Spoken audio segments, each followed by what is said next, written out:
Bienvenido a un nuevo programa de Tramas Resueltas, el podcast dirigido por una inteligencia artificial y sus 4 esbirros humanos. Hoy estarán en la cabina de mandos Mónica Rex. Buenas. Sergio Fernández. Hola, ¿qué tal? Bueno, pues estamos aquí para hablar de una cosa que pasó durante el último Comic Barcelona, que fue la entrevista que pude hacer a Teresa Valero. Y bueno, le he pedido a Sergio, que como sabéis es mi esbirro en todas las cosas maléficas que hago, y le he pedido, oye, escúchatela, a ver qué te parece, tú que conoces a Teresa, que has leído sus cómics, y así hacemos una intro a la entrevista para que tenga un poquito más de contexto. Y Sergio me dijo que sí. Sí, y me ha gustado eso de esbirro. La verdad es que siempre he querido ser uno y no me había dado cuenta de que ya lo era, así que fenomenal. Hombre, por supuesto. Sí.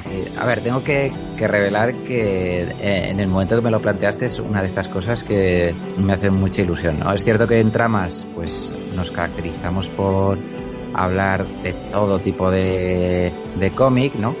Pero bueno, ya sabéis que cuando tendemos a hacer los revueltas o encadenadas o así, pues tiendo a ser yo un poquito el que, digamos, que tira más hacia cómic nacional, ¿no? O cómic europeo, pero por gustos, ¿no?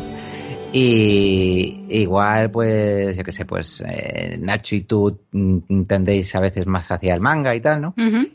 Jordi, bueno, pues también como... Bueno, en realidad todos le pegamos a todo, pero bueno, ya sabes a lo que me refiero. Sí. Y entonces, pues bueno, el hecho de que me propusieras esto, pues eso me hizo especial ilusión porque, bueno, en concreto, Contrapaso, bueno, me encantó. Es uno de esos cómics que llegué a él casi de casualidad antes de que pues lo reventara, ¿no? Porque de hecho me acuerdo que lo compré en preventa. O sea, fíjate que de los pocos cómics así que he solido comprar en preventa, me gustó muchísimo. Esto me hizo, pues eso, acercarme a la figura de Teresa, me puse en contacto con ella y bueno, a partir de ahí pues le he seguido la pista todo lo que he podido, aunque tengo que reconocer que a pesar de que Gentleman lo tenía, pues desde que me lo regalasteis el año pasado, es de esto que lo tenía ahí en la pila y mira, ha sido la excusa perfecta para leérmelo, el hecho de grabar esta intro, así que mira, perfecto. Joder, es que al final hay tantas novedades de cómic en España que por mucho que haya algo que te interese y te guste genuinamente y sepas que te va a gustar pues por el equipo creativo que lo lleva, hay veces que hay cosas que se quedan en la pila. Es una pasada, a mí me pasa constantemente.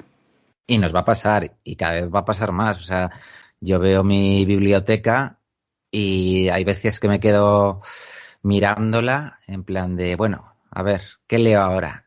Y sé que tengo, es que qué decirte, 30, 40 cómics que me están llamando muchísimo. O sea, que sé que me van a gustar o que tengo muchísimas ganas de leerlo. Y claro, al final es que eso lo puedes ir de uno en uno, ¿no? Y bueno, pues el tiempo es el que es. Pero bueno, ya digo que nosotros que nos dedicamos a esto de la divulgación, hay veces en concreto, pues que pues tú y yo sabemos, Mónica, que nos toca leer cosas que igual no apetecen mucho, ¿no? Porque pues toca hacer un programa de no sé qué, o toca, y bueno, pues te pones a ello.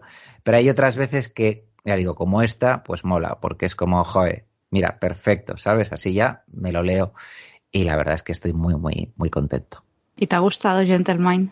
Me ha gustado mucho. Es verdad que ya había, o sea, tampoco había querido, no soy de estas personas que se documentan demasiado o que leen demasiado sobre una obra antes de ponerme con su lectura. O sea, sobre todo si el equipo creativo ya me es suficiente como para ponerme con ello, ¿no? Entonces, en este caso, pues estando Teresa y Juan Díaz Canales al guión, ya sabía que no necesitaba mucho más. Y había oído esta comparativa, ¿no? del Mad Men, ¿no? Que es una serie que, bueno, a mí me gustó muchísimo, ¿no? Pues más que por lo que contaba, por cómo lo contaba, ¿no? Por todo ese reflejo del Estados Unidos de la década de los 50, empresarial, de cómo las mujeres pues también se abrían camino en un mundo dominado por hombres para hombres, ¿no? Y este Gentleman tiene mucho de eso, además con el añadido de que, bueno, pese a ser una historia bastante coral, ¿no? Podemos decir que la protagonista no solo es una mujer que se abra camino en un terreno de hombres, sino que podemos decir que es la dueña, ¿no? de esa revista. Entonces, bueno, pues todavía le da un paso más, ¿no? Pero la verdad es que, bueno, me ha sorprendido para bien. Sabía que que me iba a gustar, pero ya, entre la cantidad de personajes que hay y el intervalo de tiempo que abarca, porque estamos hablando que la historia comienza alrededor de la Segunda Guerra Mundial, más o menos, y acaba como a mediados de los 70, o sea, 30 y cacho años, ¿no? Y está muy bien llevada. La verdad es que es una gozada. Y ahora que también voy a reconocer que justo antes de grabar esta intro me he escuchado tu entrevista con Teresa, que está súper bien, pues me ha recordado un poco a eso que te decía ella en la entrevista, ¿no? Que yo recomiendo leer Gentleman lento, ¿eh? Ella dice, ¿no? Que los cómics, pues, corremos, ¿no? Muchas veces el riesgo de pasar las páginas rápido, pues porque pues a lo mejor no tiene mucho diálogo y demás, pero claro, un cómic pues hay que fijarse en los detalles, ¿no? Para eso también los dibujantes tardan el tiempo que tardan muchas veces y que hay veces que esos propios dibujos nos cuentan mucho más que el texto, ¿no? Entonces, Gentleman creo que es un cómic que es preferible ir fijándose en los detalles, porque pasan muchas cosas, pasa mucho tiempo y el ojo pues se tiene que ir fijando en todo lo que nos muestran, ¿no? Porque son muchas cosas, más allá del guión de Teresa y de Juan, sino también el dibujo de Lapón, que es fantástico, y cómo van cambiando los colores. Bueno, me ha parecido una maravilla, vamos. De hecho, a mí me pasó cuando empecé a leer Gentleman, yo lo intenté una primera vez y creo que precisamente por ir demasiado rápido, por hacer esa lectura un poco apresurada, porque claro, yo soy sobre todo lectora de manga, por mucho que llevo metida en esto de la divulgación 8 años y pese a que empecé siendo lectora solo de manga, cada vez leo más de todo. Probablemente de lo que menos leo es de superhéroes, pero también disfruto muchas obras de ese espectro, ¿no? del mundo del cómic. Pero cuando estoy en un álbum europeo con un montón de páginas, un formato súper grande, me abruma un poco, la verdad. Y entonces muchas veces cometo el error de intentar ir muy rápido, porque aparte la lectura del manga es diferente. La narrativa es muy diferente, es muy ágil. Entonces cuando estás acostumbrado a ir con esa marcha, bajar revoluciones, ir más poco a poco a veces cuesta. Y yo reconozco que cuando empecé a leer Gentleman la primera vez me pegué una hostia enorme y no pude. Dije, mira, no, este cómic no es para mí. Pero luego cuando la retomé, sabiendo ya que iba a entrevistar a Teresa y que nosotras habíamos hablado el año anterior de Contrapaso y este año lo que tocaba era hablar de Gentleman. Bueno, pues dije, ahora sí, venga, va. Tómatelo con calma. Aparte, como yo sabía que ella iba a estar en las entrevistas desde el principio porque es la autora del último cartel y al autor del cartel siempre se entrevista en el salón. Me lo cogí con calma, sabiendo que aún no sabía nada más de lo que iba a hacer y por lo tanto tenía todo el tiempo para dedicarlo a esa obra. Y hice lo típico de cogerlo por las noches, ¿no? Hasta que aguantas y luego pues te vas a dormir y ya al día siguiente un poquito más. Y haciéndolo así, poco a poco, la disfruté muchísimo. Me parece una obra excelente. Sí, todo sí. Lo que tú comentas, ¿no? La época que retrata, el auge de la mujer en el mundo laboral, fuera de las fábricas. Es muy, muy, muy interesante. Es difícil, ¿eh? Me resulta muy difícil explicar cuáles son las virtudes o de qué va Gentleman, porque va de tantas cosas, es una obra tan coral en lo que quiere representar y la trama es ligeramente rebuscada también. Sí, es que precisamente es lo que comentas, ¿no? O sea, puede pasar que te atropelles a ti mismo, ¿no? Leyéndolo de esa manera, por lo que comentamos. Es que son muchos personajes, cada uno de ellos tiene su espacio, pasan mucho tiempo, tienen una evolución, cada uno tiene su particular historia, ¿no? Uh-huh. Entonces, claro, te tienes que ir acordándote, ¿no? De quién es quién, qué relación tiene con quién. Hemos hablado de la protagonista, ¿no? Yo la llamo Navid, ¿no? Que es como la llamaba Arch, que era Uh-huh. que así empieza la historia. La historia es de una pareja joven, ¿no? Que se quiere mucho, pero que, pues, como mucha gente en aquella época, pues lo pasaba muy mal para sobrevivir, básicamente. Y entonces, pues, ella, digamos que por la situación, pues se ve con la posibilidad de salir a flote de una manera sin dejar a su pareja, porque ellos se quieren mucho, estando con un hombre mucho más mayor que tiene una posición económica pues muy, muy, muy elevada. Uh-huh. Y entonces, pues, cómo se destruye esa pareja.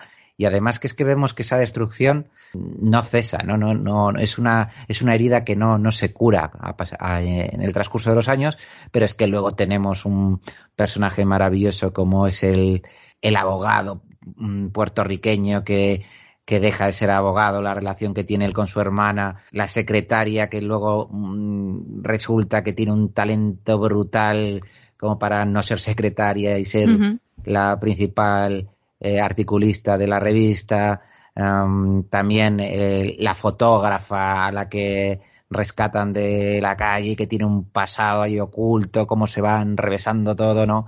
Y sobre todo, ¿no? El personaje, bueno, he dicho la protagonista que es Navid, pero realmente la protagonista de esta historia es Gentleman, ¿no? Esa revista, porque es el eje sobre el que gira todo, ¿no? Y además ves eso, su creación, su auge, por así decir, y su caída, ¿no? Porque, bueno, todo tiene un inicio, todo tiene un punto álgido y al final, pues, a pesar de todo ese estilo, a pesar de siempre querer mejorarse, ¿no? Y nosotros somos testigos leyendo el cómic de, bueno, pues, cómo se juntó un equipo creativo súper interesante que pues se iban retroalimentando, bueno, y que realmente de cómo empezaron a lo que consiguieron, ¿no? Pues consiguieron cambiar muchas cosas y tal, pero igual que tenemos a la propia revista y a esos cambios, pues vemos al personaje de Arch, que también me parece súper interesante, ¿no? Es un personaje muy, muy roto, con un talento brutal, pero es un tío que acaba siendo una institución, ¿no?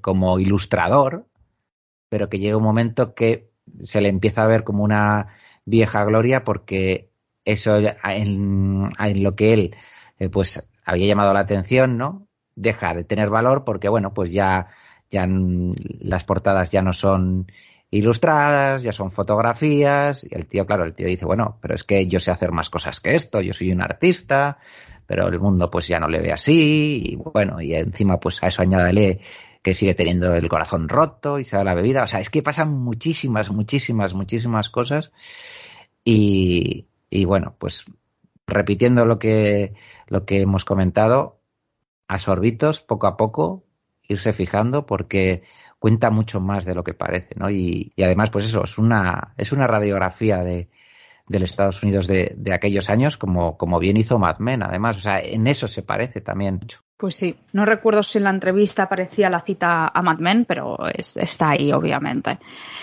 No sé si has tenido tiempo de ver el cartel que hizo Teresa para el Cómic Barcelona. Sí.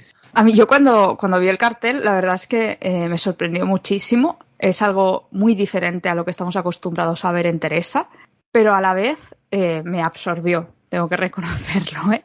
A mí que me gustan mucho las cosas como minimalistas, monocromáticas, esto es todo lo contrario a lo que me gustaría normalmente. pero me flipo. Sí, la verdad es que es un cartel que mola mucho, o sea, porque me estoy fijando ahora bien, claro, sale ahí la Fira, ¿no? De fondo, Sí, de hecho, exacto. y es esa inmersión al mundo del cómic que vosotras también habláis, ¿no? En la entrevista pues, de cómo conseguir atrapar, ¿no? A la gente, y creo que es un cartel que describe esa sensación muy bien, ¿no? Porque es un poco como Alicia cayendo por la madriguera de conejo. Aquí pues es como el universo del cómic, podemos Sí. hablar, ¿no?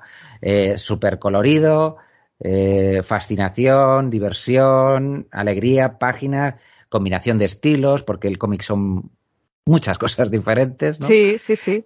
Y este cartel, vamos, es que lo escenifica a la perfección, ¿no? O sea, vemos como pues esta chica que está con el móvil, pero claro, está como dividida en partes, y vemos incluso una parte que podría ser hasta, yo qué sé, la cosa del pantano, si me apuras, ¿no? O sea, que es que está genial, la verdad es que Sí. mola mucho. A mí es eso, me gustó mucho ese salto hacia los universos del cómic, ¿no? De Barcelona al universo del cómic. Y a cada uno esas viñetas nos sugieren, nos recuerdan diferentes cosas según el bagaje de cada uno. Yo lo de la cosa del pantano no se me había ocurrido nunca, la verdad. Pero la combinación también de elementos tradicionales con elementos digitales, por ejemplo, la mano esa que coge como un bloc de folios, pero en la parte de la viñeta es como si fuese una tablet. No sé, yo la verdad es que el trabajo que ella hizo para el cartel me parece muy chulo. Me parece muy chula también la anécdota que explica, ¿no? De que ella hizo el dibujo y ya está, y luego le pidieron que por favor hiciera las partes de debajo de las viñetas, porque claro, luego se anima ese cartel. Y cuando vas por diferentes espacios del salón del cómic, hay teles que anuncian qué está pasando en esa sala, y hay como un bucle donde se ve la imagen como en movimiento haciendo animaciones. Entonces, claro, pues había que rellenar los huecos. O sea, que podemos decir que Teresa se animó a hacerlo también. Sí. Aparte ella con su bagaje en animación, yo creo que su cartel esté animado es como doblemente emocionante. Pero bueno, la verdad es que ella es una persona encantadora, de trato súper fácil, una persona muy cercana y muy agradable que tiene la capacidad de dejarnos a todos sin palabras, ¿no? Cuando ella habla, y aparte está como muy bien amueblada. No sé si creo que si tú tenías que decirnos, ¿no? Que próximamente va a haber gente que se va a poder quedar embobada viendo a Teresa Valero. Bueno, no va a estar presencialmente, pero sí que va a estar en espíritu, y además no sé si escuchará esto, pero sé que le va a gustar mucho, porque también comenta en esa entrevista que van a poder escuchar los oyentes luego, que le gustan mucho los clubs de lectura a Teresa, ¿no?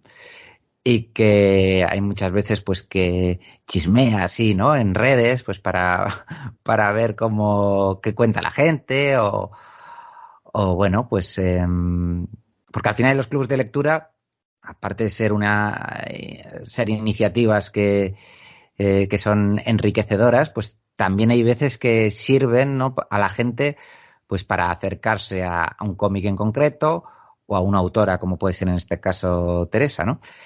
Y bueno, pues en Bilbao en concreto tenemos la suerte tremenda de que hay una librería, la librería Joker, que ha apostado muchísimo por llevar el cómic un paso más allá, ¿de acuerdo?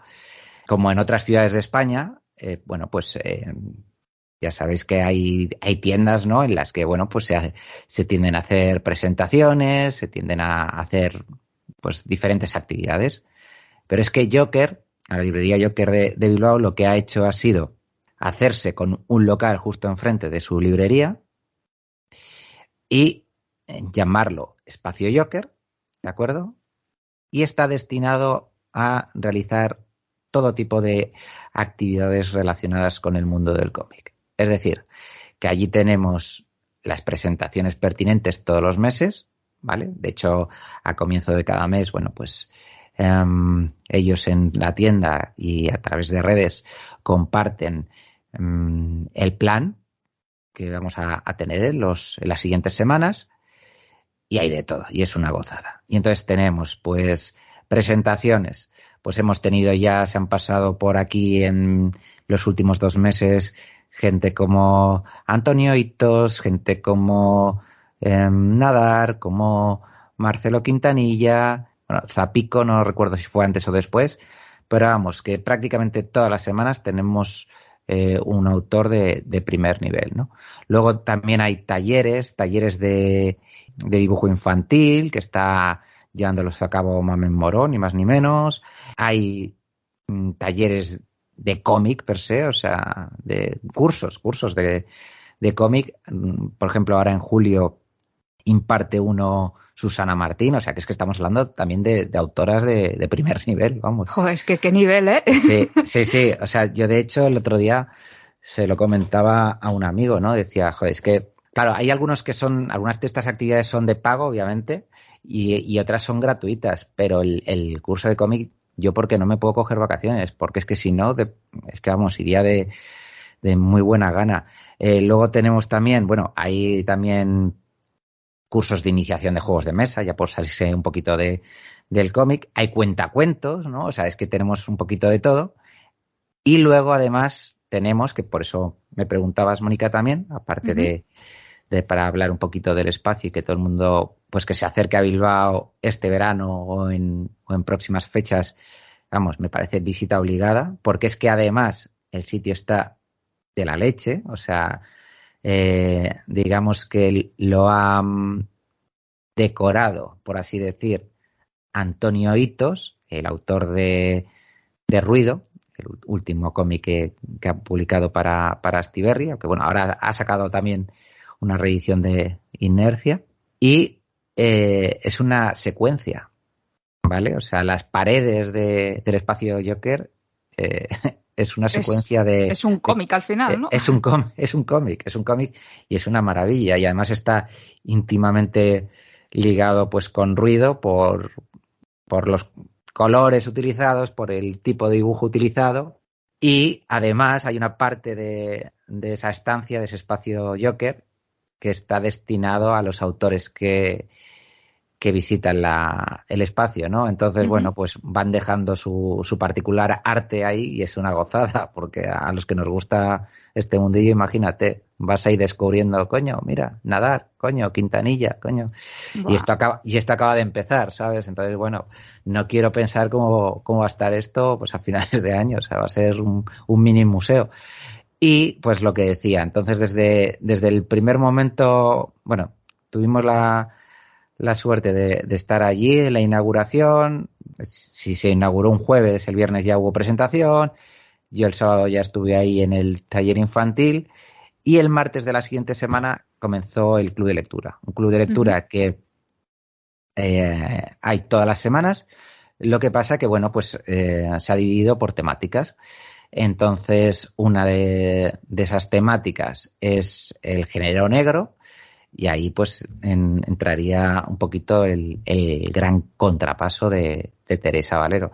Contrapaso Los hijos de los otros, que es el tomo 1, porque estamos deseando que como tú también se lo pedías a Teresa, ¿no? Salga ya ese segundo tomo para ir viendo hacia dónde van la historia de esa maravillosa pareja protagonista, ¿no? Pues sí, es que yo creo que es una de las novedades que todo lector de este tipo de cómic está deseando, porque nos dejó con ganas de más, que necesitábamos más historias. Exactamente. Entonces, bueno, nada, a acabar seguramente, pues cuando la gente esté escuchando esto, ese club de lectura ya haya ocurrido, pero bueno, que sepa Teresa y que sepan los oyentes que en Bilbao una tarde de julio se estuvo hablando y se estuvo debatiendo sobre este cómic, que quien no lo conozca todavía, pues yo lo reivindico al 100%. Me parece una maravilla. Si antes hablábamos, Mónica, que Gentleman, digamos que radiografiaba, ¿no?, una época en los Estados Unidos de América, ¿no? las décadas que comprendían pues los 50, 60, 70. En este caso, Contrapaso habla de unos años muy oscuros en la historia de España, mediados de los años 50, ¿no? Pues en plena dictadura. Y, joder, o sea, a mí me parece que el trabajo de documentación que hizo Teresa para este cómic es brutal, ¿no? Y además me gusta porque tanto ella como Juan Díaz Canales, que en este caso no firma, o que, bueno, yo me acuerdo cuando entrevisté a Teresa con el lanzamiento del cómic, me comentó, ¿no?, que le había ayudado sobre todo un poquito en el tema del dibujo de los edificios, porque pues Juan Díaz Canales en eso lo borda, ¿no? Es que estas obras que son tan titánicas, a mí me sorprende mucho que no tengan más ayudantes. Es decir, claro, yo del mundo del manga, donde cada vez se habla más de que muchos autores tienen ayudantes que hacen los fondos, que ponen las tintas o ponen las tramas.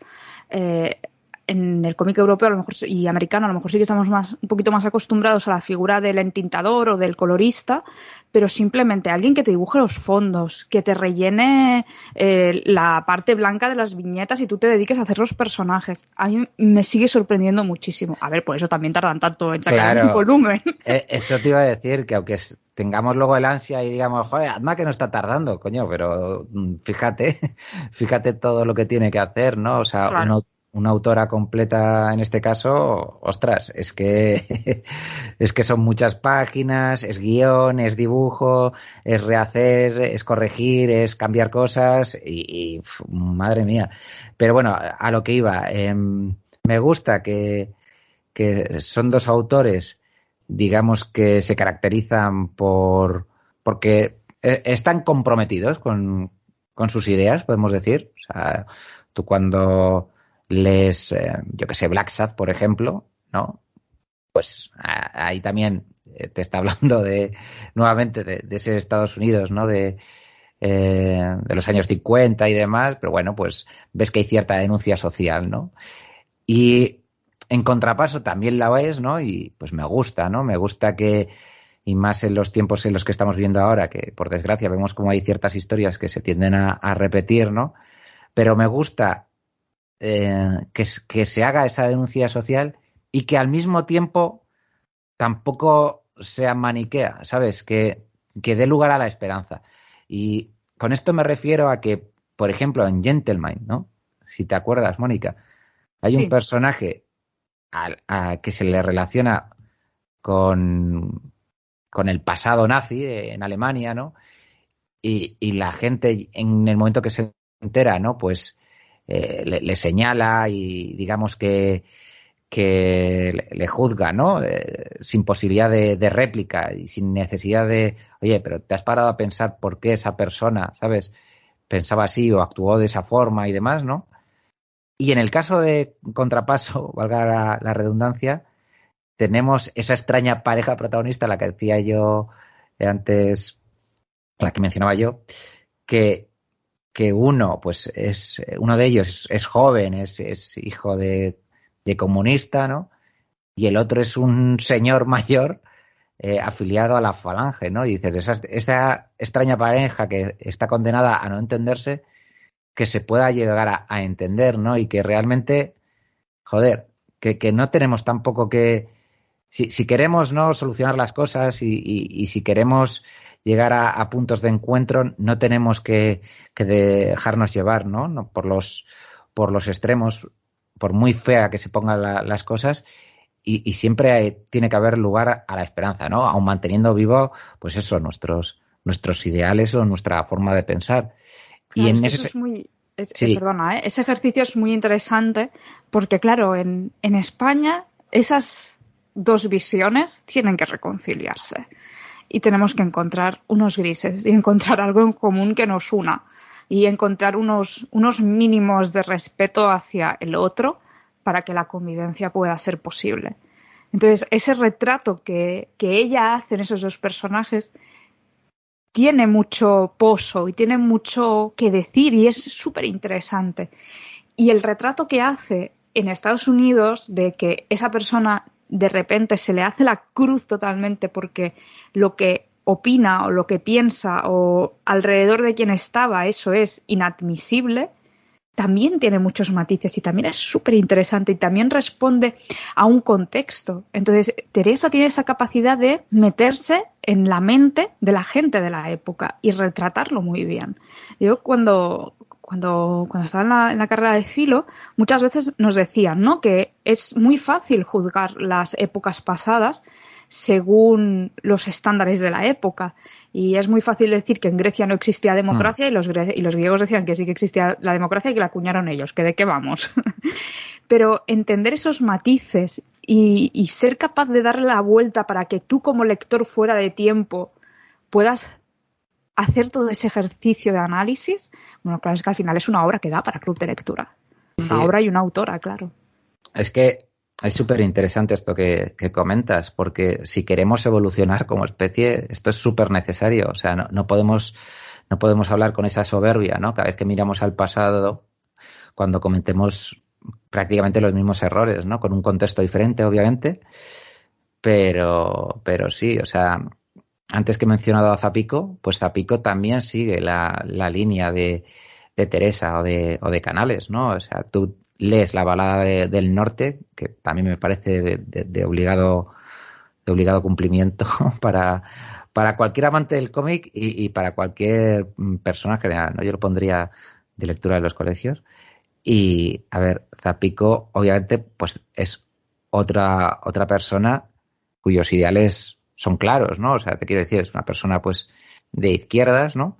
Que habla, en este caso, en la balada del norte, pues, de la época previa al estallido de la guerra civil, ¿no? De ese caldo de cultivo que acabó degenerando en un conflicto, bueno, en un golpe de Estado, en un conflicto bélico horrible y en una dictadura que duró 4 décadas, ¿no?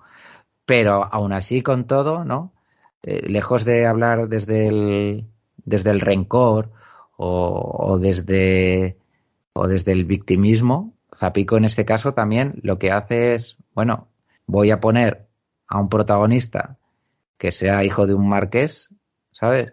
Y voy a poner a coprotagonista a la criada del marqués, voy a hacer que se enamoren y voy a mezclar ambos mundos, ¿no? Un poco para que la gente vea un poco que eso, que se pueden, que a pesar de que no, porque además en la balada del norte a mí me encanta, ¿no? El personaje del padre de ella, claro, en el momento que se entera que es el hijo del marqués, el otro, por mucho que tal, o sea, es que no le da no da lugar ni a que el hombre se explique, ¿no? O sea, ya es como eso, tendemos a poner la cruz por nuestra condición social, tendemos a poner la cruz a veces por nuestro lugar de nacimiento, o sea, por cosas que son ridículas realmente, ¿no?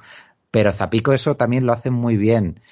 Ya sé que nos estamos alejando, pero me parece muy interesante. Y también Los puentes de Moscú, otra obra de Zapico, joder, que habla del conflicto vasco de una manera, vamos, súper, con una finura tremenda, ¿no? Pone en la misma mesa a Fermín Muguruza, que, bueno, todo el mundo le conoce, ¿no? Por sus ideas también, cercana a la izquierda Berchale, pero claro, cercana no es lo mismo la izquierda Berchale de ahora que la izquierda Berchale cuando ETA mataba, y le pone frente a Eduardo Madina, que era un chaval del Partido Socialista de Euskadi al que ETA le puso una bomba y le volaron la pierna. Bueno, pues consigue que esas dos personas, dispuestas al diálogo, obviamente, ¿sabes?, se sienten, se entiendan y pues, es maravilloso, o sea, te quiero decir, y eso se puede conseguir. Y no estamos hablando de una obra, y no estamos hablando de una obra de ficción, ¿no? Entonces, quiero decir con esto que, bueno, que los cómics en este sentido también pueden, ¿no? Ayudarnos muchas veces a abrirnos los ojos, ¿no? Y a demostrarnos que la realidad igual no es como nos la están contando todos los días en los medios de comunicación o ciertos políticos, ¿no? Sino que, bueno, pues eso, que hay grises y que realmente con la palabra, con el diálogo, con la conversación es como se pueden arreglar las cosas. Porque lo contrario a eso, lo que nos lleva es a la fragmentación, al odio y a lugares muy oscuros a los que no debiéramos de volver.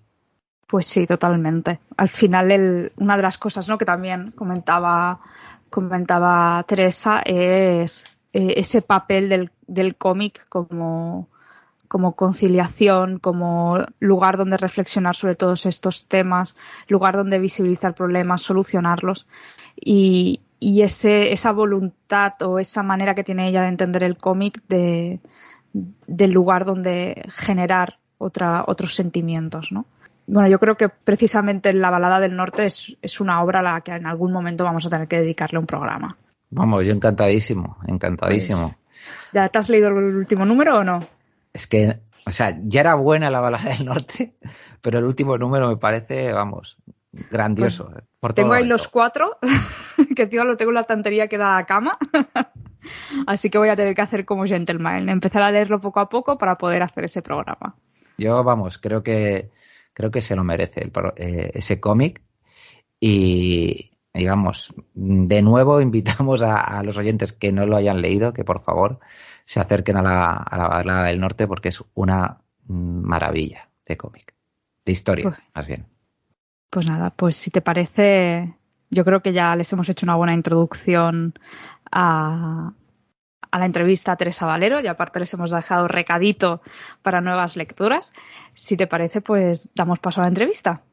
Pues por supuesto, nada, disfrutadla y vamos, escuchad atentamente a Teresa porque, vamos, cada respuesta que le da Mónica es un lujo, ¿no? O sea, no solo habla de su carrera, de sus cómics, sino de un montón de temas interesantes que, joder, la verdad es que a mí me ha gustado mucho, Mónica. Así que nada, felicidades a ti también y vamos a escucharla de nuevo. Muy bien, pues hacemos eso y nosotros nos vemos en el próximo programa. Hasta la próxima. Adiós.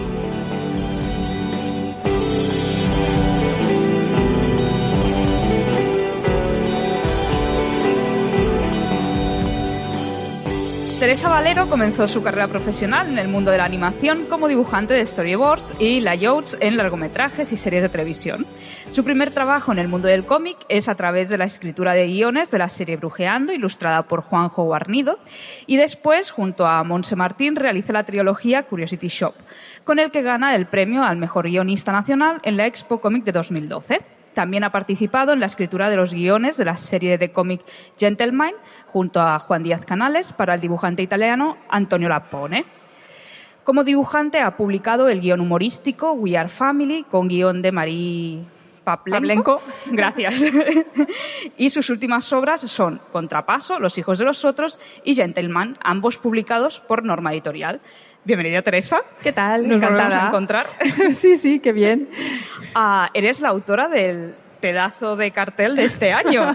¿Cómo surgió esto? Qué alegría. Pues sí, bueno, voy a saludar aquí a todo el mundo que ha venido, pero sobre todo a estos pequeñajos que están. Qué bien que estéis aquí. ¿Os gustan mucho los cómics y os gusta mucho dibujar? Fenomenal. Pues muy bien, luego charlamos más. Pues bueno, me contactaron Merichel y Borja de Ficomic y me propusieron hacer el cartel, algo que tuviera que ver con los cómics y a mí los carteles me imponen siempre mucho porque me cuesta, no sé, tiene que haber siempre una idea y a mí me cuesta que me salga una idea muy así, pero bueno, tuve 2 o 3 ideas y las presenté y ellos eligieron porque les parecía así como muy alegre y es verdad, yo sí, me gustaba mucho esa idea de que esto fuera, transmitiera un poco la fiesta que es el cómic, ¿no? Esa celebración que es cuando los leemos y disfrutamos mucho de algunos cómics y nos cambian además también todas esas viñetas que están por encima de la chica y la van como transformando, también me parecía que expresaba bien cuál es la experiencia cuando leemos un cómic y un poco así fue.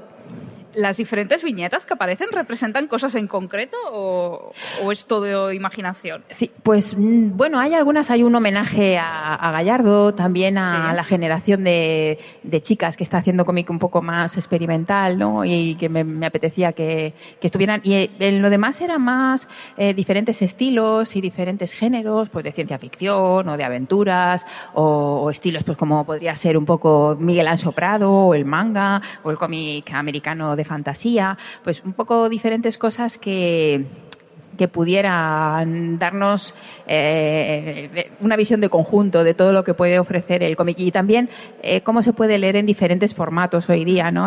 Tanto en digital como en papel y puedes tener un cómic siempre a mano.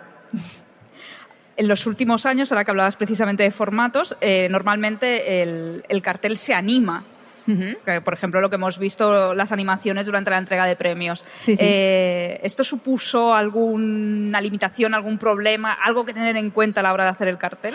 Bueno, yo no lo sabía cuando lo hice, entonces es verdad que la figura sí que lo di todo en capas, me pidieron que lo diéramos en capas porque dijeron luego va a haber un grafista que necesita poder mover un poco los elementos, pero yo no pensaba que los iba a mover tanto como para que tuviera que separar tanto la figura. Entonces luego sí me contactaron y dijeron, como hay que mucho, porque todo lo que estaba tapado no lo había dibujado, y me dijeron pues sí, si puedes completarla, y entonces sí, la tuve que redibujar y ya es la que se ve en la animación, pero luego me pareció que había valido mucho la pena porque la verdad que ha quedado impresionante todo el trabajo que han hecho de grafismo, todo lo que ha salido en redes, me ha parecido una maravilla.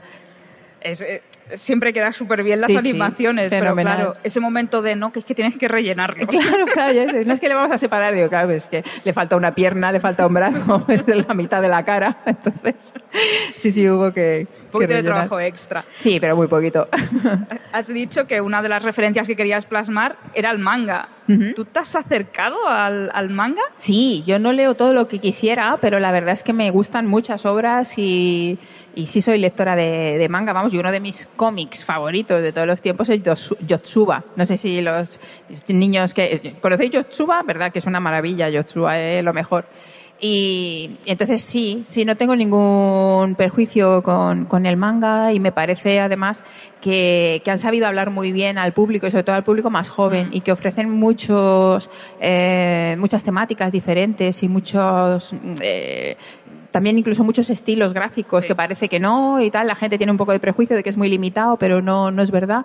Y creo que deberíamos ya hay una tendencia en Europa a tratar de hacer tebeos muy parecidos para el gran público y hacer un poco coger los recursos del manga. Y la verdad que no está mal. No sé si conoces la iniciativa de la Planeta Manga. Sí, un poco. Sí, no la conozco mucho, pero sí, me parece algo muy inteligente y que es importante. Si te dijeran de participar, ¿te animarías? Pues creo que me pilla un poco ya mayor. Pero, no. Pero te voy a explicar, porque no fuera a poder hacerlo, sino porque cuando yo dejé la animación, eso era para hacer mis historias, pero cuando me he metido a hacerlas me lleva tanto tiempo que echando cuentas ahora digo, pero ¿cuántos TVs voy a poder hacer? Voy a poder hacer 5 o 7 como mucho. Y me entra un poco de angustia. Entonces, es verdad que ahora cuando me ofrecen cualquier cosa de encargo, pues no me parece tan sugerente como emplear el tiempo en hacer, porque se lleva mucho tiempo el cómic, el hacer un cómic. ¿Prefieres hacer los tuyos que los encargos? Sí, por ahora las historias ahí que tengo en el cajón sí me gustaría emplear el tiempo en sacarlas adelante. ¿Y qué tienes en el cajón? Bueno, pues tengo cosas variopintas, sobre todo me gustaría contar algunas cosas de mi barrio, muy ficcionadas y tal, pero sí experiencias de juventud o recuerdos que tengo de cómo era el mundo y cómo ha evolucionado, ¿no? Cómo eran las chicas de mi barrio, cómo habíamos vivido la primera adolescencia, cosas así, algunas historias así sí estoy empezando a darles vueltas a la cabeza. ¿Y como autora de cómic ves que hay una diferencia entre tus inicios y ahora? Pues yo creo que sí, sobre todo eso que hablábamos antes, en la generación esta de chicas, lo vemos en la exposición esta que hay de Magas del Humor, ¿no?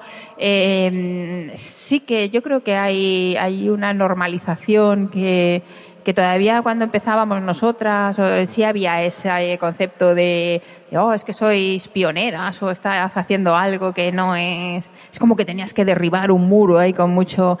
Ellas también han tenido ese reto, pero creo que han hecho mucho y que ahora ya está bastante más normalizado, y eso es un logro grande que se ha conseguido, sí.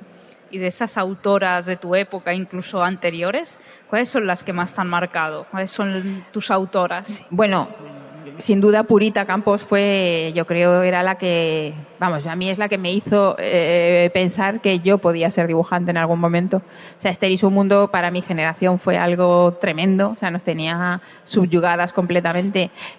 Trinity Touré también, y hoy hemos tenido la oportunidad además de darle el premio, que ha sido muy emocionante, y eran eso, quien te dejaba claro que eso que a ti te gustaba pues se podía hacer como un trabajo, ¿no? Que era dibujar. Y después pues Ana Miralles sí que ha sido un referente grande para nosotros, y luego ya pues a nivel europeo pues a lo mejor Brett Echer, ¿no? Claire Wendling son mujeres que he admirado un montón. Todas esas autoras tienen en común, ¿no? El tema del cómic juvenil. Uh-huh. Bueno, Ana Miralles ya no. Sí, Ana porque era ya a los 80, entonces ya el cómic es como que se hizo mayor de pronto, igual además se hizo mayor muy rápido y eso le pasó un poco de factura, pero sí es verdad que antes era el cómic. En España es que yo creo que hasta los 80, además, tanto para hombres como para mujeres, el medio se identificaba mucho con lo infantil juvenil, todavía con un consumo muy rápido. Fue a raíz de las revistas en los 80 que el cómic, y mucho por lo que venía de Francia, empezó a hacerse un poco más adulto. Actualmente mucho del cómic juvenil que vemos lo siguen haciendo autoras. Uh-huh. Estamos un poquito ancladas en ese tópico de que el cómic, la literatura juvenil la tenemos que hacer nosotras. Pues yo quiero creer que no. No sé si estoy mal informada o bien, pero yo quiero creer que no. Y cuando veo pues autoras como Nadia Aziz, que hace cómics pues muy ambiciosos a nivel de temática, ¿no? Y que no son fáciles, o María Medem, uh-huh. Pues sí que creo que realmente no es así. De hecho, me da la sensación que el cómic infantil juvenil de producción propia es algo arriesgado, no hay mucho. Entonces, no hay una legión de autores ni de autoras que están viviendo de eso. Es curioso, ¿no? Parece que se han invertido un poco las tornas. En aquel momento era todo infantil juvenil y ahora todos queremos hacer cómic adulto. Efectivamente, y estamos más en lo que es la novela gráfica y sí, en hacer cosas muy elevadas. Sí, muy elevadas. Sí, dándonos mucha importancia. Bueno, pero le damos importancia porque es importante, y una de las cosas que redundan en eso es el tema del Día del Cómic, que es una iniciativa en la cual has estado involucrada. Sí, vamos, la verdad es que yo lo cogí ya un poco porque fue una iniciativa de la Sectorial, que es un grupo de varias asociaciones que engloba desde autores a editores, distribuidores, libreros. Entonces, por parte de los autores había estado en la formación como socia fundadora, había estado Ana Miralles. Y entonces Ana Miralles se tenía que marchar y habló en otra asociación que tenemos, que es un colectivo de gente que también trabajamos en el mercado francés, pues dijo, bueno, si alguien puede y tal, y como yo además estaba en Madrid, dije, bueno, pues venga, yo voy a ver si ayudo, pero lo cogí ya muy avanzado. Sí es verdad que yo ahí no me puedo atribuir grandes méritos, he podido ir a reuniones y tratar de hacer bulto, que siempre lo digo, yo voy a hacer fuerza y hacer bulto, pero ellos tenían ya bastante adelantado todo, ¿no? Pero sí que es cierto que ha sido algo muy satisfactorio de ver que salía para adelante, porque era muy necesario. Parece que son tonterías, parece que, bueno, es verdad que nos va a cambiar. Hay una reivindicación siempre de, sí, es un día del cómic, pero que nos cambia. Los autores tenemos todavía muchos problemas económicos, ¿no?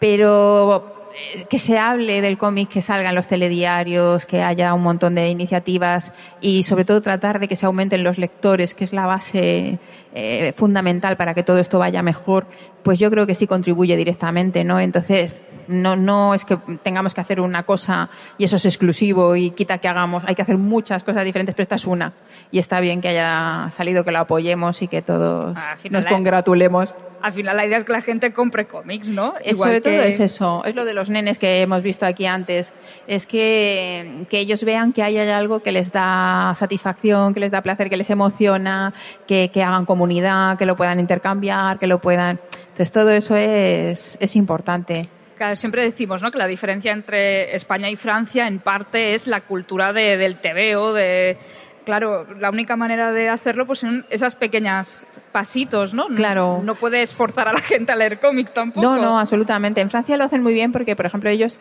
tienen un montón de lecturas que son cómics. En todos sus libros de texto hay páginas de cómics. Siempre te piden 1 o 2 páginas de un cómic para incluir en tal temario. Ellos son muy, muy militantes con todo lo que tiene que ver con la cultura. Entonces, sí, leen más cómic.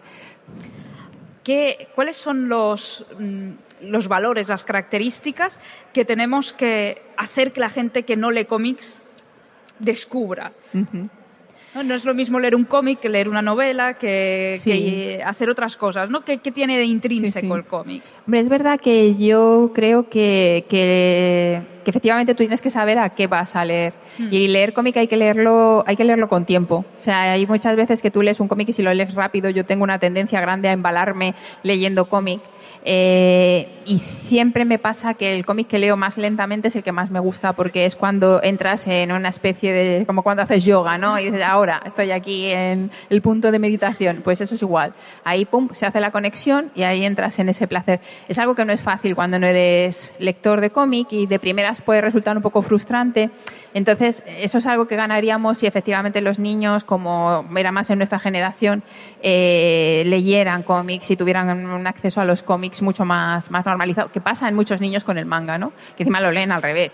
O sea, que todo eso es perfectamente posible. Al final los cómics tú imprimes tu propio ritmo y te vas dando cuenta que lo que necesitas es eso, es calmarte, disfrutar los dibujos, leerlo varias veces porque cada vez te da cosas nuevas, ¿no? Entonces, es algo que es como las degustaciones de vino, o sea, eso que dices, bueno, la gente que va ahí a tomar vinos y ¿qué te lleva? Cuando conectas te aporta mucho, pues esto es igual, es una cosa que te tienes que dar un poco y vas a descubrir un mundo que sobre todo es que es infinito, le pasa como a la literatura o le pasa como a las series de ficción, ¿no? Es que tienes una oferta tan enorme, siempre va a haber un cómic para ti. Si educas el gusto para leer diferentes cómics, además vas a poder tener experiencias muy distintas, claro, que te van a llevar. Y luego, a nivel gráfico, igual, si tú consigues de tener ese gusto por el dibujo, deleitarte en cómo está hecho algo, en cómo está compuesta una página o cómo son los recursos que se han utilizado, pues es igual que cuando vas a ver un museo. Ahora mismo en Ámsterdam hay bofetadas para ver la exposición de Vermeer, o sea, pero bofetadas, eso es imposible comprar una entrada porque es la locura a nivel mundial. Pues si consiguiéramos que la gente tuviera ese fenómeno fan con esto, que es perfectamente posible, pues tendríamos mucho ganado y la gente además sería mucho más feliz.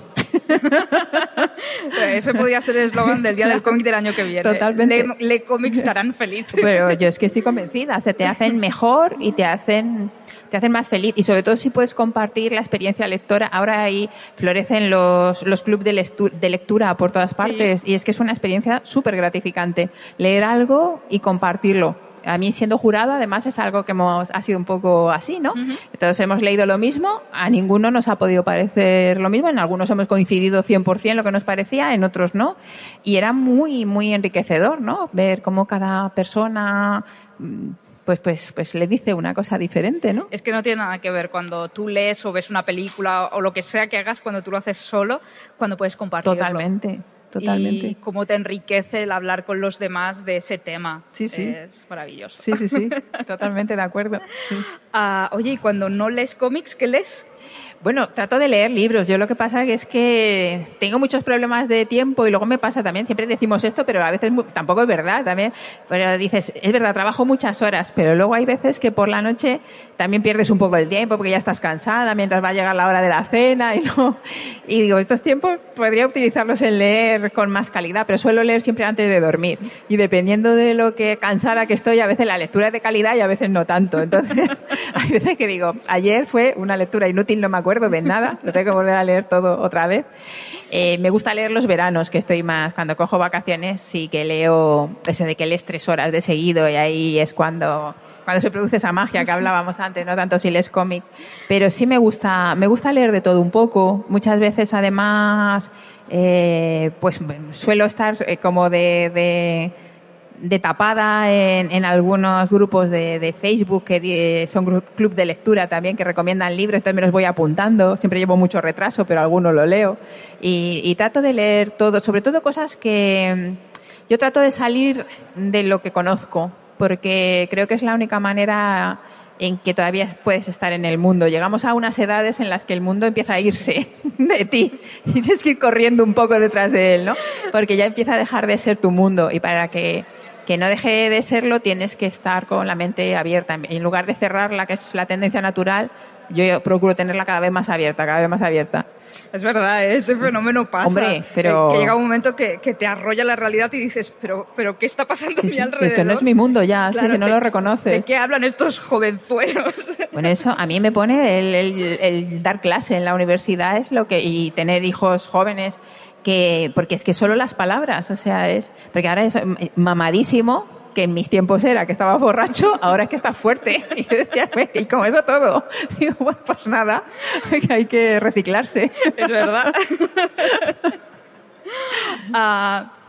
¿Cómo ves tus trabajos cuando pasa el tiempo? Ahora que hablamos de pasar el tiempo, cuando ves esos primeros trabajos, no sé, Brujeando, por ejemplo. Sí. Brujeando está bien porque lo dibujó Juanjo Guarnido, entonces ahí no tenemos problemas. Los guiones me suelen aguantar mejor, pero cuando veo mis propios dibujos tengo bastantes problemas con ello. No me gusta mucho verlos, sí. Yo los suelo cerrar y se va a la estantería y ya se acabó. A veces los leo y eso que te digo, la historia sí me aguanta y tal, pero el dibujo hay veces porque va cambiando el estilo que tienes, bueno, claro. Evolucionas y siempre dibujas mejor que dibujabas siempre, o lo dibujarías de otra manera, entonces ahí hay un divorcio grande. Pero bueno, yo tengo también claro, ya un día dije, esto es así, o sea, es mucho mejor lo que has hecho, aunque no sea perfecto, aunque no sea lo que querías, pero es hacer las cosas, porque para la siguiente obra tienes que haber hecho una antes. Son como ladrillos que se van poniendo en una pared. Si no la has hecho, pues ya está, no hay una siguiente, ¿no? Tiene que haber una anterior. Entonces ya está, sale lo mejor que podía salir en ese momento, en ese tiempo de tu vida, y hay que pensar en la siguiente y ya está. Y al final eso se editó, le gustó a la gente, lo disfrutaron. Claro, además es eso, ¿no? Sí. Yo con Juanjo lo comento muchas veces, porque hay veces que se pone y hasta que una cosa no le sale, y lo decimos, si luego la gente no se da cuenta, si la historia funciona, si tú estás transmitiendo una emoción, hay cosas de dibujo técnico que solamente nos damos cuenta los dibujantes. Alguien no se da cuenta y es un absurdo. Pasas ahí a lo mejor 2 días de tu vida, dale. No tiene sentido. Sí, al final tú como lector no te quedas a lo mejor con otras cosas y ese posible error te da igual. Ahora que hablas de tu pareja, claro, yo también trabajo con mi pareja, ajá, ¿vale? Y eso no siempre es fácil. En vuestro caso, ¿es fácil poner los límites de trabajo y personal? ¿Que el trabajo no invada la vida personal? Sí, es verdad que nosotros nos conocimos muy jovencitos y nos conocimos trabajando. Y luego tuvimos un negocio a medias. Nosotros pusimos el estudio los dos juntos y claro, pues es que toda la vida hemos estado ahí, ¿no?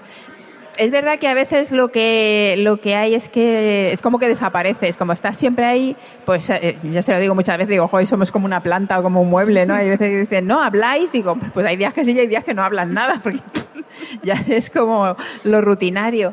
Pero sí, nosotros de manera natural, pues ha funcionado siempre bien. En las cosas domésticas de una forma muy normal.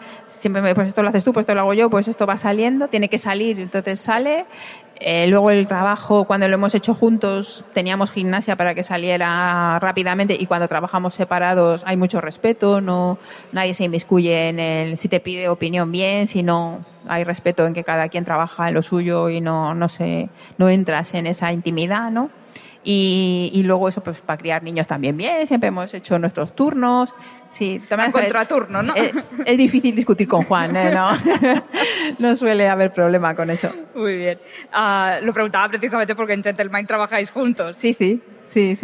¿Cómo ha sido eso de hacer el guión entre los dos para un tercero? Pues lo hicimos un poco así, nos juntamos, que fue donde hubo más discusión, nos juntamos a tener ideas sobre cómo queríamos llevar la historia y tal, y entonces ahí fue un brainstorming, fuimos apuntándola y todo, y luego ya empezamos a hacer turnos una vez más. Entonces Juan escribió un tratamiento, luego lo discutimos, volvimos a discutir ciertos puntos hasta llegar a acuerdos.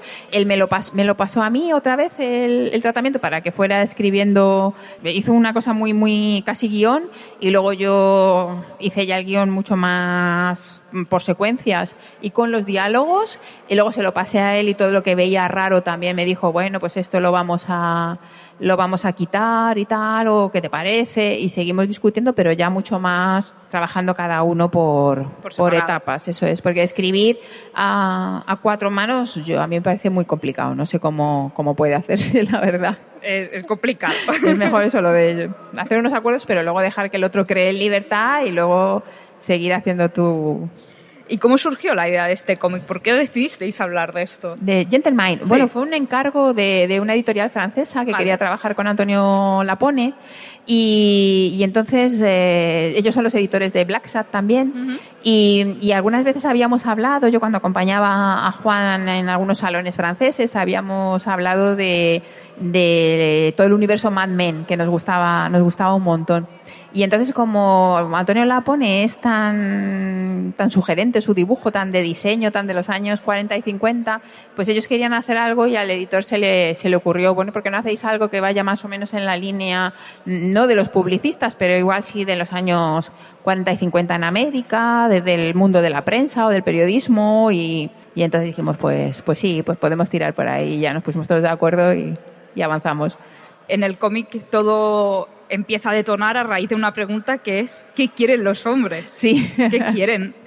Sí. Pues fíjate que yo lancé esa pregunta en Facebook a ver qué contestaba la gente, y bueno, pues hubo preguntas de todo tipo. Pues a ver, yo creo que los hombres no son una cosa monolítica, aunque ahora muchas veces somos todos de pensamiento de que las cosas son blancas o negras. Los hombres, como las mujeres, son individuos variopintos, entonces cada uno pues quiere cosas distintas muchas veces. De hecho, me gusta porque al final del cómic hay el momento en que responden a la pregunta y dicen, y las mujeres, y de lo mismo.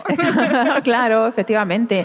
Pues muchas veces lo que quieres son cosas, lo que hablábamos antes, que te hagan feliz, ¿no? Que te hagan disfrutar intensamente de la vida, que pues ahí respondía en eso, saber cómo funcionan las cosas. Había una sección que crean, ¿no? Que es de la gente tiene curiosidad para ver cómo funcionan las cosas, o reírse, quieren chistes, quieren bromas, y eso efectivamente las mujeres queremos lo mismo. A mí me hizo gracia porque cuando leí lo de una sección donde se explique cómo se hacen cosas, pensé, megaestructuras. Claro, es verdad, porque eso, pero o lo del ASMR que sí que está lo de hacer así, pero el ASMR de hacer cosas de carpintería, es que tú ves unas cosas que te hacen un bol ahí con unos lápices, y a mí me fascina eso, claro. O sea, es lo de ver hacer cosas que dices, y tiene 108.000 visitas y cosas así, y entonces sí, ahí hay un tema. Hay un tema.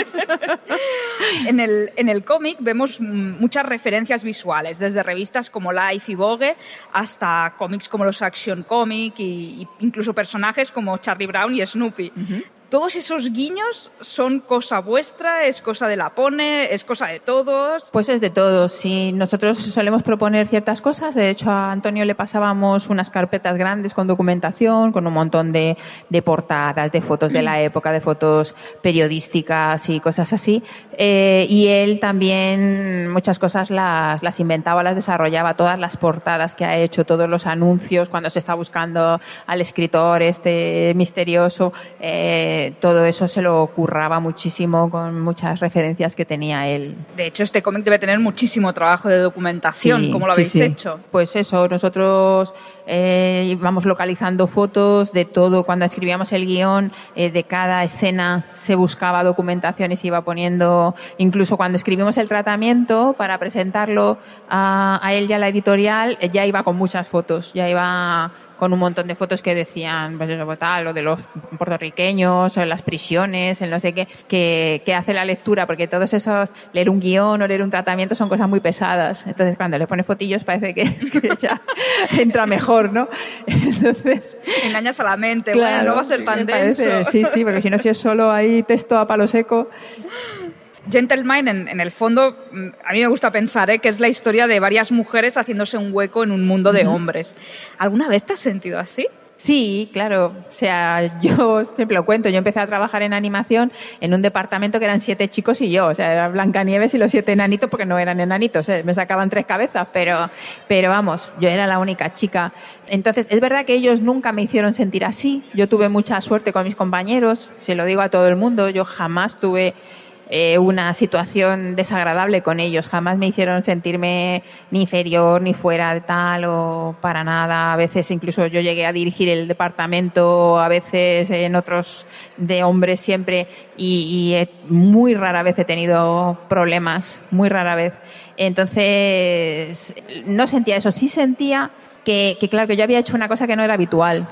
Me daba mucha rabia que me lo recordaran, porque claro, yo decía, joder, es que la gente me ve como si yo fuera un hipopótamo que ha sido capaz de bailar, y no soy un hipopótamo. O sea, hoy lo comentábamos con el premio a Trinity in Touré. O sea, yo cuando empecé a dibujar era una niña muy pequeña y eso es una pulsión como quien quiere bailar, como quien quiere cantar. Yo no podía aguantarme las ganas de dibujar.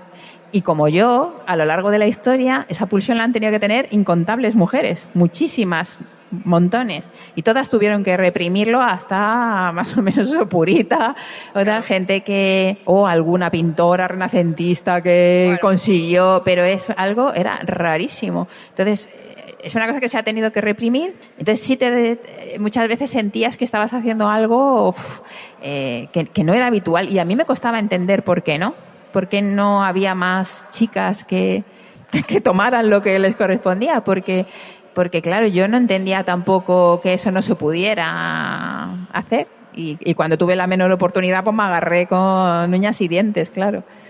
Oh, qué interesante. Bueno, es que es complicado, ¿no? Porque cuando haces el rollo este de las pioneras, que se puede ver como algo positivo, y lo es, obviamente, y todas las pioneras, pues bienvenidas sean y suerte que estuvieron. Sí. Pero claro, también es un poco frustrante, ¿no? Y tiene que ser una presión muy grande, porque pionera de qué, por qué, para qué. Claro. Sí, hombre, yo creo que nosotras ya, nuestra generación, y yo las veces que lo he hablado con Ana Miralles o con Ana Juan, ellas también lo tenían bastante asumido, y yo creo que es que los hombres de nuestra generación, a mí me lo hicieron muy fácil, o sea, es verdad, a mí es que me lo hicieron muy fácil, y ellas me contaban igual, o sea, a mí, yo dije, o sea, teníamos en común, yo las veces que he hablado con Ana Juan y con Ana Miralles, lo que nosotras teníamos en común era que decíamos, es que yo puedo. O sea, ¿por qué no? Y yo creo que venía también de nuestras familias. O sea, a mí, mi madre, mis tías siempre nos habían dicho que tú podías. O sea, y a mí me habían repetido mucho en mi casa, tú independiente, tú fórmate tú haz tu vida tú, que tu vida no dependa de nadie, ni de un hombre ni de nadie. Y entonces, bueno, pues de una manera natural yo tenía claro que si conseguía algo, claro que tenía derecho, o sea, nadie me había dado nada. Y lo que tú dices también con lo de las pioneras, o sea, que no tenía por qué andar rompiendo nada, sino que era mi derecho. Y entonces cuando tú estás convencida de eso, Que también es una cosa que a veces con las chicas más jóvenes, yo intento que lo vean así porque dicen, ¡ay, tal! ¿Y cómo te has sentido? Y yo nunca me he sentido como una víctima porque estaba convencida, y ahí siempre he estado muy cerca de eso, de cómo lo verbaliza también Ana Miralles, que yo estaba convencida de que eso me correspondía, de que no tenía ninguna duda. Entonces, si alguien venía y me decía, no, tú no, o eso, o lo de, oh, claro, ¿qué has conseguido? Y decía, no, es que yo no soy un mono escribiendo. Soy una persona que se expresa así como cualquier otro, entonces no me vengas diciendo, recordándome continuamente mi condición de mujer. A mí trátame como cualquiera, habla de mi trabajo. A mí ponme en una mesa con señores, a mí ¿sabes? Yo no quiero ser otra cosa, yo quiero que me trates... Que no sea excepcional, que sea claro, lo entonces, normal. Ya está. Es lo que he exigido siempre, porque es eso, porque yo estaba convencida y no tenía ninguna duda, y estaba convencida de que estaba bien donde estaba yo y que eso estaba... Sí, yo hacía un trabajo de calidad. Yo me había ganado mi puesto perfectamente, sí. Una cosa que no te pregunté el año pasado y me acabo de dar cuenta, un año después. Viene que bien, que nos han dado una segunda oportunidad, claro. Es a raíz de una cosa que ha dicho Trini esta mañana, que es que claro, ella, bueno, creo que lo ha dicho su hija, que ella era autodidacta, que ella no había aprendido a dibujar en ningún sitio. En tu caso, ¿tienes formación? No, para nada. Bueno, yo lo he contado siempre, que parece un poco la historia de Oliver Twist, pero es que es verdad que es mi historia. O sea, yo me crié en un barrio que es Carabanchel, que era donde acababa Madrid. Mi casa era la penúltima, luego había unas chabolas y unas huertas y no había más nada. Mi barrio era muy malo, no me dejaban bajar a la calle. Y yo creo que dibujaba por aburrimiento, y entonces cuando vi que dibujar te abría unos mundos que tú podías crear todo, yo además era muy fantasiosa, pues sí. Y entonces mis padres, para entretenernos, porque no nos dejaban bajar a la calle, pues nos daban juguetes y sobre todo muchos libros con ilustraciones, y luego mi padre trabajaba en la Gran Vía enfrente de un cine que siempre ponía dibujos animados. Entonces cuando libraba nos llevaba allí y bueno, para mí aquello era... Y entonces, claro, dibujar era la forma de capturar todo eso. Y entonces, claro, yo tenía que dibujar, copiaba muchísimo y todo eso.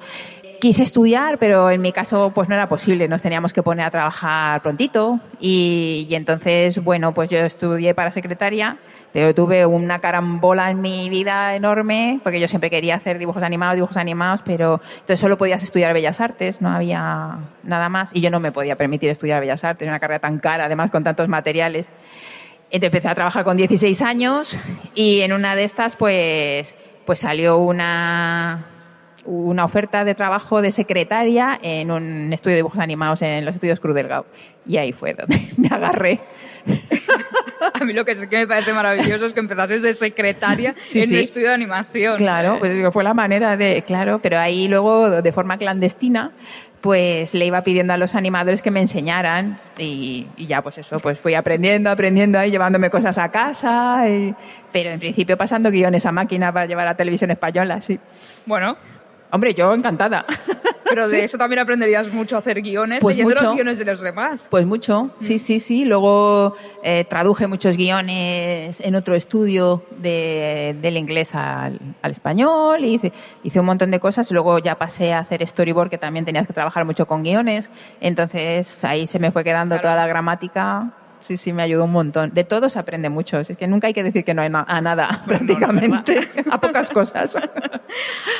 ¿Tenéis alguna pregunta para Teresa? ¿Tenéis ganas de preguntarle algo? Bueno, yo quería saber cómo surgió la idea para Contrapaso y cómo fue el momento de empezar a hacer el guión y luego el dibujo. Bueno, pues la idea, yo en principio quería haber hecho la historia del caso, del semanario de sucesos que estuvo desde los años 50 hasta casi los años 80. Y había escuchado una entrevista que había tenido Juan Rada en la radio y me pareció chulísimo cómo contaba todo eso de la censura y cómo ellos le habían burlado la censura y a la vez habían contado un poco la historia de España a través de sus crímenes. Y entonces estaba yo ya desarrollando el proyecto con el caso y con los periodistas del caso y que todo era el caso cuando salió la serie del caso en Televisión Española y entonces claro, se me vino abajo todo el chiringo y un drama ahí, ¡ay, Dios mío, todo el trabajo perdido! Pero dije, pues voy a tratar de darle un giro y tal. Y entonces había escuchado también algunas charlas y había leído mucho sobre el gen rojo y era una cosa que me parecía muy muy interesante, y toda la manera esta de controlar a las mujeres a través de la psicología, digamos, ¿no? Era eso de mi madre fue una mujer que pasó una depresión grande y fue porque había sido una persona trabajadora que al final la metieron en un piso allí en Carabanchel y perdió su vida, y con niños y tal. Y que tú no aceptaras eso, al final era como que te pasaba algo, que pasa un poco también con algunos niños hoy día, ¿no? Dices, algo está pasando si toda la gente está tan medicada, si todo, a lo mejor es que la vida que llevamos no es la ideal, ¿no?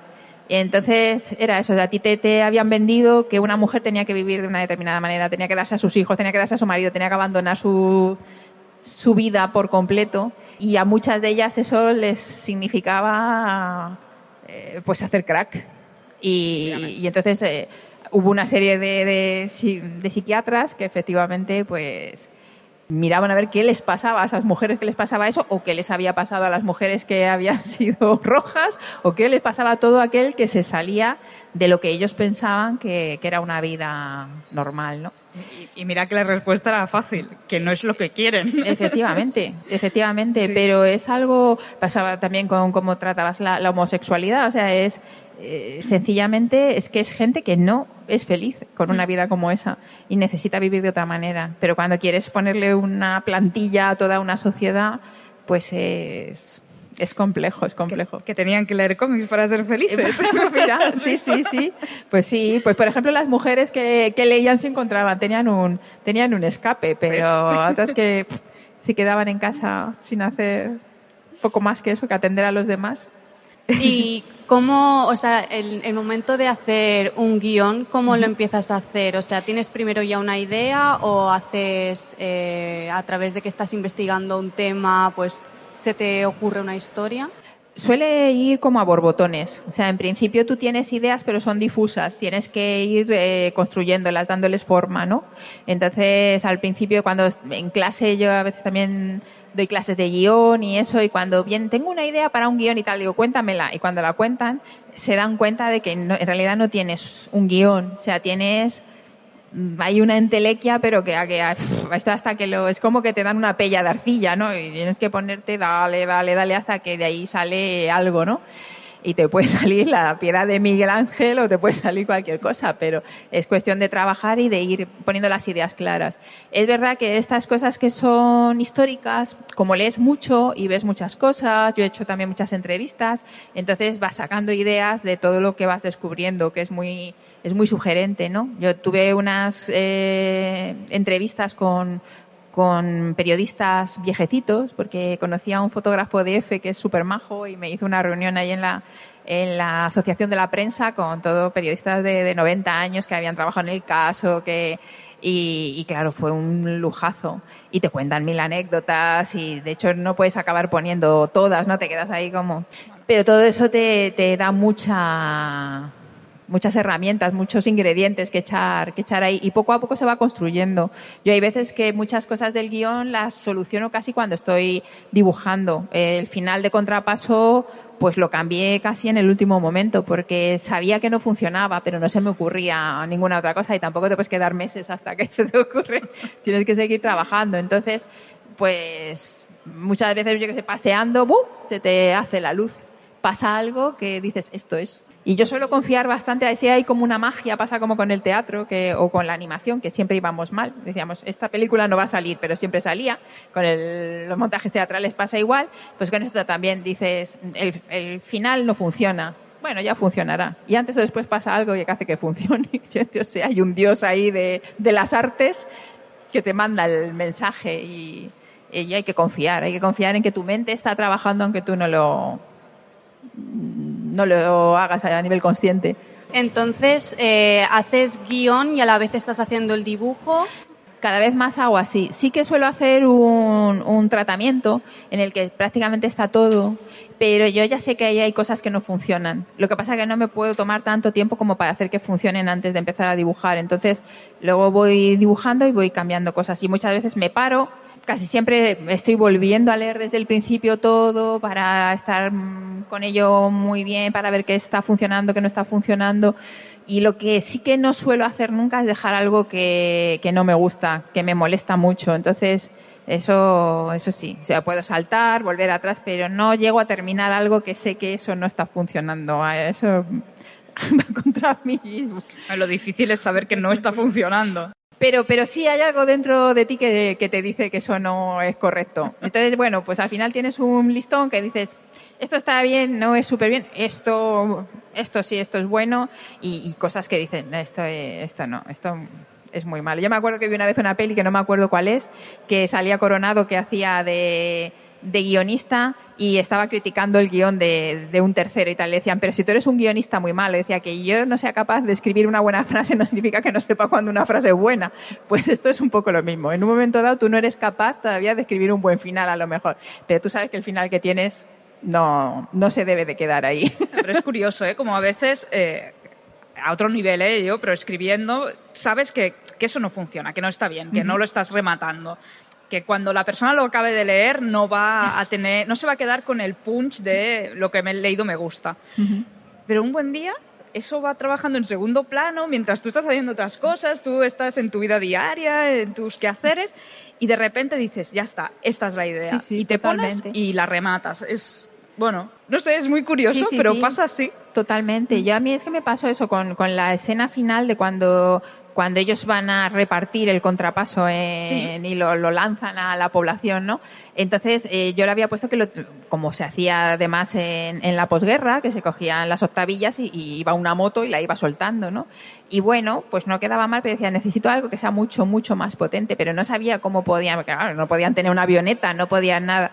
Y entonces hay unos libros que son de la editorial La Felguera, que cuentan un montón de cosas curiosas desde los años 30 a los años 70, pero esos son fascinantes. Y estaba hojeándolos así, porque siempre tienen historias interesantes, y salió lo del mortero de Kiko Sabaté, y dije, joder, pues es que es esto exactamente. O sea, es un mortero al que tú le metías octavillas y hacía ¡pa! Y la tiraba todo, y dije, pues ya está. Y eso había existido, y era una cosa que dije, pues efectivamente es esto, y ya entonces ves el plano, ves que es el momento que tiene que tener esa fuerza, y ya funcionó. Al final es perseverar, ¿no? Seguir documentándote, seguir leyendo, y encuentras la pieza que te faltaba. Efectivamente, sí, es eso que te digo, es tratar de seguir con la cabeza activa, y antes o después va a llegar la solución. Sí. ¿Queréis preguntarle algo más a Teresa? ¿Acostumbras a tener muchos bloqueos? ¿Es algo que has conseguido trabajar con el tiempo? Y aparte, ¿cómo consigues salir de ese momento? Sí, pues sí que yo me bloqueo mucho por eso, porque soy exigente, porque pienso que las cosas tienen que ser potentes, sobre todo en determinados momentos del guión. Tiene que haber algo que le pegue al lector, ¿no? Y si no lo encuentro, que eso no es fácil de encontrar, pues nada, pues es que tienes que hacer. Hay técnicas, es eso, pues mirar cosas, salir a dar un paseo, volver a leerte todo el tebeo. A mí me pasa, mira, me acuerdo que Robledo, no sé si conoces al guionista que hace pareja con Marcial Toledano. Pues Robledo dice que él se llena la bañera de agua y se pone así hasta que se le ocurre. Y es verdad, te pones tu musiquilla y tal. Pero para mí, por ejemplo, el mejor momento es cuando te levantas y estás un rato en el baño y es cuando a mí se me enciende la bombilla. Y me pasa a veces que me llevo el móvil para ver si ha habido algún mensaje o algo así, y quita toda la creatividad, eso, ¿sabes? Y entonces es bueno esos momentos de intimidad en que no tienes nada más que tú y el espejo y el cepillo de dientes, y es donde suele enseguida venir los fogonazos de creatividad, porque la mente se queda te coge como en el descuido, ¿no? Y ahí es donde suele funcionar. Pero ahora tenemos pocos momentos de esos porque estamos siempre conectados, y eso hace que la mente está ya distraída en otra cosa, no llega a decir qué tengo pendiente, porque yo creo que es eso, funciona de esa manera, aquí hay una cosa pendiente y hay que darle solución. Igual que pasa porque nos pasa cuando te vas a la cama, por ejemplo, y ves que se te ha olvidado escribir no sé qué historia en un sitio, o mandar no sé qué tal, o contestar a fulano. y no te has acordado durante todo el día, solo te acuerdas cuando te vas a dormir y ya estás entrando en el sueño profundo y entonces, a este no le he contestado. Pues a nosotros nos pasaba cuando hacíamos animación, que teníamos que rellenar unas carpetas con toda la información del plano y tal, y si se nos había olvidado un número, fíjate cómo era la cosa, estabas durmiendo y te decía, no he puesto el plano, no sé qué, el número de tal, de la cámara. Y te acordabas perfectamente el plano que era y que no habías puesto el número. Ya era una cosa que habías pasado todo el día sin darte ni cuenta. Y es porque la mente queda ahí diciendo, tienes que solucionar esto y todavía no has... Y entonces hay que darle la ocasión de que tome el poder sobre ti. Pero ahora le damos, no le proporcionamos el ambiente. Es un poco eso. ¿Y te ha pasado una vez de estar en un bloqueo o lo que fuera y estar, por ejemplo, yo qué sé, cenando con amigos o en algún evento y que te venga una idea y decir, hostia, la tengo que dibujar corriendo?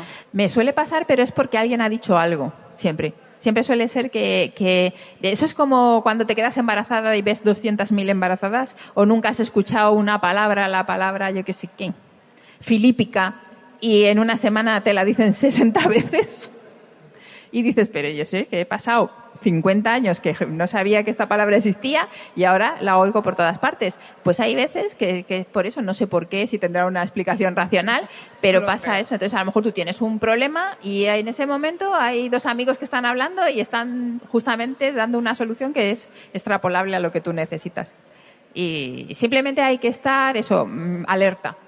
Yo creo que cuanto más con los sentidos a la caza es la observación del alrededor es lo que más ayuda a todo eso. Porque todo te puede aportar para contar una historia. O el otro día, yo también, no sé si sabéis quién es Kenny Ruiz, que es muy amigo también, autor de TVOs, y somos muy amigos, y estábamos charlando y me dijo una frase que me dejó pensativa y le dije, la voy a poner en el TVO. Y el otro día hice la página y ya se lo mandé con él etiquetado, estaba todo emocionado, decía, es que todo lo que pasa alrededor lo usas para contar. Sí, claro, lo que estamos es explicando el mundo, entonces lo que pasa en el mundo lo podemos usar. A veces otra manera de salvar el bloqueo también es el diálogo, ¿no? Claro, hablar de ello. Decir, oye, mira, estoy aquí, ¿no? Y no sé cómo seguir y no sé, comentarlo. Sí. Yo eso lo hago mucho con Juan, cuando al final del día a lo mejor estamos ya hartos de, venga, vamos a darnos un paseo. Y entonces yo le cuento, si tengo un problema montando el guión, le cuento el guión y donde, o sea, los agujeros que a mí me quedan, en los que no he sido capaz de hacer escribiendo, cuando se lo cuento a él, por una cuestión que manejamos los seres humanos de completar las historias, ya mi mente está diciendo aquí falta algo y te voy a dar, y a veces salen historias ideas mediocres y otras veces no, otras veces surge la buena idea y dices, efectivamente, pues también la apunto, solo por contarlo. Y a veces no es que el otro te diga algo que rellene tu historia, sino que tú vas hablando y de repente eso se rellena solo. Claro. Y dices, pero ¿por qué cuando yo estoy sola esto no sale? Sí. Es por eso, es porque cuando la tienes que montar para contarla a los demás, pues tú vas a ir rellenando, porque sabes que ahí hay un agujero. En realidad es lo mismo que te pasa a ti con los estudiantes de guión, claro. Que les dices, cuéntamelo. Exacto. Y entonces, bueno, pues os aguanta o no os aguanta. Sí, ellos se dan cuenta de todo lo que les falta para poder montar la historia. Y de hecho, mientras te la están contando, ya están poniendo cosas nuevas. O sea, que claro. Se están completando. O sea, que es muy bueno contarlas varias veces, sí. ¿Un cómic que te haya impactado mucho? Ay, madre, es que sabes que es que tengo una memoria horrible. O sea, me lo han preguntado ya varias veces hoy, que he dado ahí un par de entrevistas. Y me cuesta un montón, pero mira, por los que han estado nominados, pues el ganador me ha encantado, me ha gustado muchísimo, todo lo que hace Nadar me encanta, y me ha gustado mucho Goya Saturnalia también. Goya me parece que es un TVO muy potente, muy potente. Pues ahora justo que hablabas, ¿no? De los bloqueos, de la creatividad, ¿qué estás preparando para el futuro? Pues estoy con Contrapaso 2, pero que es más largo que Un día sin pan también. Pero eso ya me lo dijiste el año pasado pues y no lo veo. Y el que viene también, no sé si, igual no vengo porque tendré que estar ahí, pero vamos, que te voy a decir lo mismo, porque yo creo que hasta el 24 voy a estar liada con eso. Pero yo querría cerrar todo en tres TVOs, pero sí me va a llevar unos añitos porque sale son muy largos y necesitan mucha documentación y salen muy lentamente. O sea, que estoy viendo, yo soy como Zapico con esto que hoy leíamos que había tardado 10 años, digo, pues yo voy camino de lo mismo. Pero bueno, tengo otras ideas, lo que hablábamos antes, que sí que me gustaría ir desarrollando, pero poquito a poco. Voy a ver si me quito esto de encima, ¿no? Que es muy largo y va a tardar unos años más. Y si puedo meter algo entre medias lo haré, y si no, pues después. Bueno, seguro que la espera merece la pena. Espero. Oye, Teresa, pues muchísimas gracias por estar aquí con nosotros. Una gozada, como siempre. Gracias. Hasta luego. Hasta aquí el programa de hoy de Tramas Resueltas. Recuerda que puedes seguirnos en nuestras redes sociales como @tramasresueltas. Además, puedes suscribirte para apoyar el proyecto y hacer que cada día seamos unos cuantos más. Así que ya sabes, dale me gusta, comparte y suscríbete.